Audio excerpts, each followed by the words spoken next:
I always triple check that I have my debit card before I leave any establishment. And I mean any establishment because this has happened way too many times. A few days before Christmas, we had all gone to go eat pizza.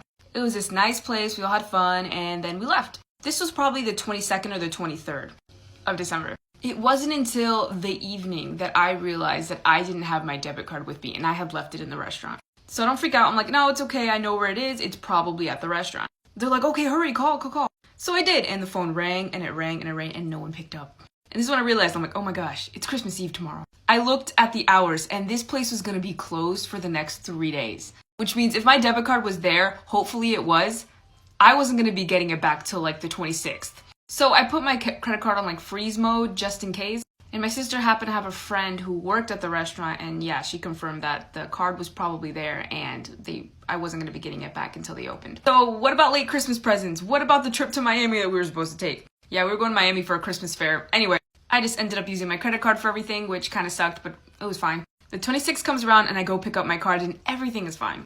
Until a couple years later, when I hand the card to my sister, the same card, and she pays for Starbucks. 2 days pass by. I'm in Walmart trying to buy some stuff. And I'm like, oh, I don't have my debit card. I gave it to my sister. She has it. She's there with me, thankfully. And I'm like, hey, can I get my debit card? I never asked for it back. And she's like, oh, snap. I don't have your debit card. Yes, you do. I gave it to you to pay for the Starbucks.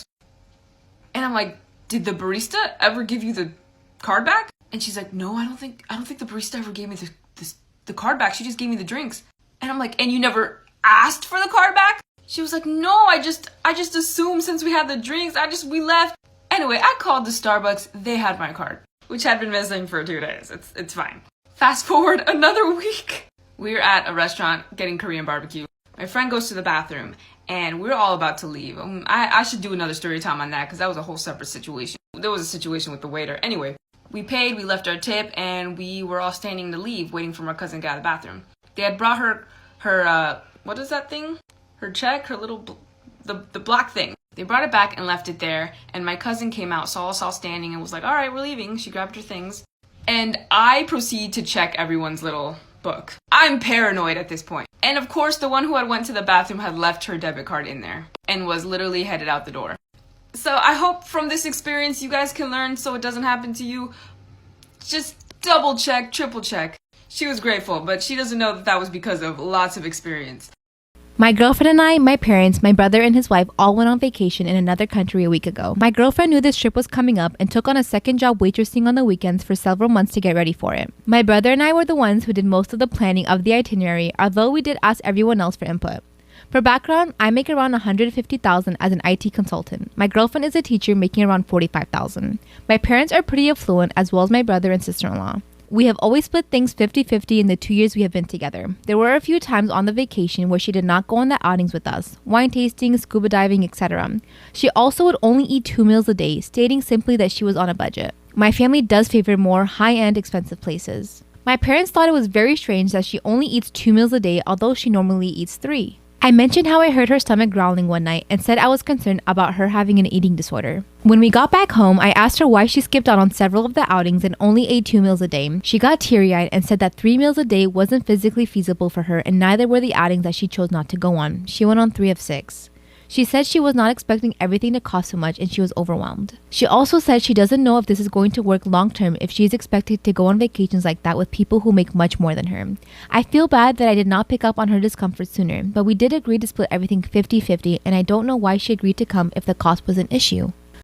What would you do if you received this as a gift? Once there was a girl named Lucy who received a strange gift from someone unknown. She was so excited, so she opened the package quickly, but she could have never expected what was inside the box. She pulled out a doll, but it wasn't just a regular doll. It was bald, covered in cracks, and something was wrong with his teeth. They looked pointy and beastly, almost like they were made from real animal teeth. She told her mom she needed to throw it out, but her mom told her to be grateful, so Lucy put the doll in a cupboard under the stairs so she wouldn't have to look at it. But at night, something terrifying happened. Right before she was about to fall asleep, she heard a small voice say, "Lucy, I'm on the first step." In the morning, night, she told her mom, who dismissed it and said that she was just having a nightmare, so Lucy went to school as normal and tried to ignore it as much as possible. But the next night, she heard the same voice again. Lucy, I'm on the 4th step. She kept telling herself it was just a dream, until the same voice returned a 3rd time, but this time louder and closer. Lucy, I'm on the top step. The next morning, her parents found that in the middle of the night, Lucy must have tried to go downstairs to go to the bathroom and fell and broke her neck. During the funeral, her toys, including that doll, was buried with her. Her mother said Lucy loved her dolls. Now they can be together forever.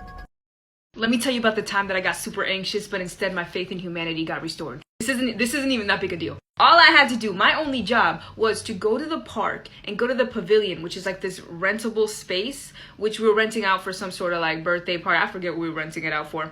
All I had to do was go there early, check it out to make sure that no one had already taken the space because we had rented it for the day. If there were people there, I had to let them know, hey, we rented the space. We have paperwork saying that other people shouldn't be here and we were supposed to show the paperwork. Anyway, you can understand why that would be anxiety inducing, correct? Yeah, especially if people had just shown up with decorations, like you understand the worst case scenario. Because if these people were just getting their party on, because if no one shows up the whole day, you can have it. You can have the space without renting it, but you rent it just in case. So of course they send me.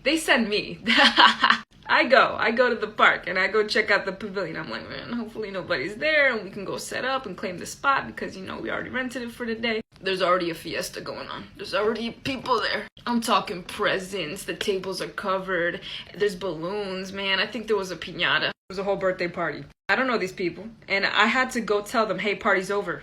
All right? I know y'all already settled. You're nice and settled here, but you need to leave. I wish I could have said it like that, but it's me, guys. I'd be like, oh, over here, but like, those are people. So I was like, oh shoot, there are people here. I have to go walk over there and talk to them. So I went and I was imagining the worst things. I was imagining them cussing me out and telling me to get out of here. Like, are you serious? We just set up. This is for my little girl. This is her birthday. She's turning 6. I could imagine everything because there was a cake. There was everything set up. And I just felt so bad. Whether or not, however they responded, I felt bad about it. So I went and I just kind of just stood there and they looked at me like, who is this?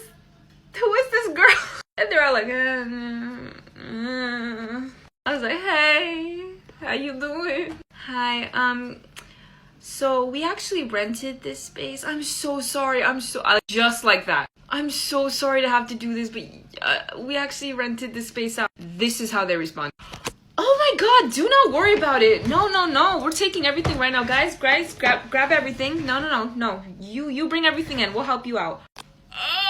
Sweetest people. They even had music going and they helped move everything out and they were so sweet. They were like, no, you don't have to show us anything. You have what you have. Like we were finishing up anyway. They were not finishing up anyway. They were clearly in the middle of things. But they were so sweet. Like, for what? Y'all were so nice. And I just like raved about it all day because they were so sweet. They're so nice about it. Anyway, I have to go do that again today. Stop renting the same place, family.